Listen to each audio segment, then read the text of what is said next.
door, but they aren't willing to take that chance because they identify with a certain place of their life or a certain standard they hold for themselves. And so I think before even like changing your life, you have to actually like mentally start associating yourself with the things and the places and the people or whatever that you want to be. Yeah, and so I think that's a huge first step, man. If you can't see it, how are you supposed to create it? You know, and especially if you're not willing to take risks. Like, man, risks are everything, dude. If you're always playing it safe, bro, you will never have the life you want to have, bro. It's a guarantee. And one of our favorite books, As a Man Thinketh, right? I mean, you know, and I just went through it again. It's actually right on my desk right there.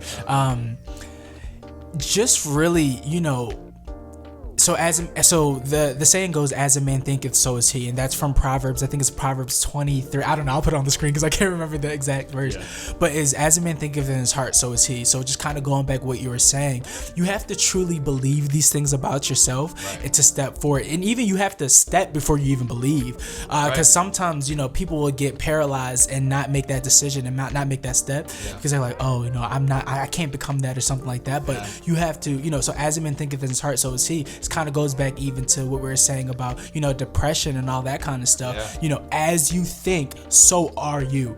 You know what I mean? So you're putting yourself in this pattern of thinking and of thoughts that are keeping you, you're trapping your own self by your thoughts. Exactly. You know, so you're staying in this pattern of like, you know, I'm depressed, I'm this, or I'm not good enough, all of that stuff. But even if you just switch that a little, I'm like, you know what, maybe I'm not depressed, but I'm going through this, but what are things that I can think that's going to get me past this? You know, thinking, and this sounds corny, but happy thoughts.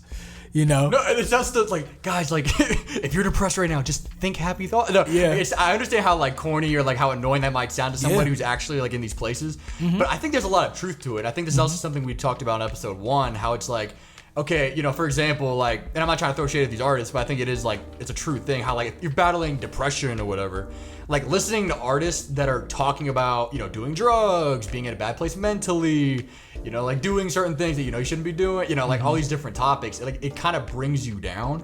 And so to me, it's always been a weird concept how I've seen people talk about like them being sad or them being in a bad place, but then they actively will listen to things that, but if anything, probably put them deeper in that hole. You know what I mean? I think like how are you going to get into the light if you're still consuming darkness? Like to me, that's never really made sense how people have like kind of put that together. Well, because the dark is comfortable.